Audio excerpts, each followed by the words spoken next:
بله فرود اومدیم دوستان. به نیویورک خوش اومدین. زمان محلی 11:49 شب. از طرف خدمه پرواز از همه شما سپاسگزاریم که پرواز مانتیکو رو انتخاب واقعا کردید. آنتن نداری؟ منم. و دردسرها همچنان ادامه داره. ازمون خواسته شده که همینجور روی آسفالت پیاده شیم. آخ جون.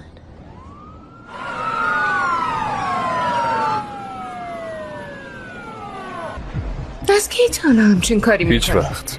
یه اتفاقی افتاده. ببخشید ما اینجا مریض داریم. مشکلتون چیه؟ خانم ها آقایون، مشکل اینه که هواپیمای شما از خلیج مانتیگا جامائیکا رو در 7 آوریل 2013 ترک کرد و امروز 4 نوامبر سال 2018. ما فکر میکردیم شما مردین در حالی که 5 سال و نیم گم شده بودین.